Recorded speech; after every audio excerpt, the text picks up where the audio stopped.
Let's continue with the conversation from the comment that sexlessness is what happens when relationships start with lies and deceit. Let me expand on this. Sometimes, yes, that is true. Sometimes relationships start with the lie. Sexlessness has many causes. I've talked about them: stress, hormones, resentment, trauma, medical issues, nervous system dysregulation, avoidance, power dynamics. It is not a simple issue, but in my clinical practice and in my personal observations with interactions and relationships around me, I have absolutely seen situations where the foundation of the relationship was not honest to begin with. And I've seen people who have presented themselves as highly sexual while dating, very passionate, frequent sex, intense desire. And after the wedding cake is cut, sex becomes occasional, rare, and then non-existent. And I've asked why the shift happened, and I've heard things like, I thought that would come down after marriage. I didn't think sex would still be that important after marriage. I agreed to the sex in the beginning to secure the relationship. I thought once we were stable, it wouldn't matter as much. So yeah, not a libido change, but let's call it a miscalculation. Sometimes a deception. Let me be clear. I have seen this from both sexes.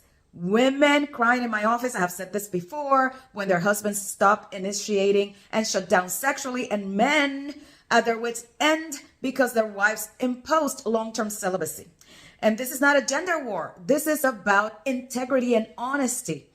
Here's the nuance. Sometimes it's not malicious lying. Sometimes it's wishful thinking. Sometimes people overpromise sexually because they're in the dopamine state of the courtship. And sometimes they genuinely believe desire will sustain itself without effort after the marriage. But marriage doesn't calm down libido mismatches. It magnifies them. And when one partner feels tricked, misled, or bait and switched, that resentment cuts deep. It becomes not just about sex, but about trust. So how do we move forward? First, name the discrepancy honestly without attacking. Second, ask, was this deception, avoidance, fear, or ignorance? Third, decide if repair is possible. Repair requires ownership from the partner who misrepresented. Real conversations about libido compatibility.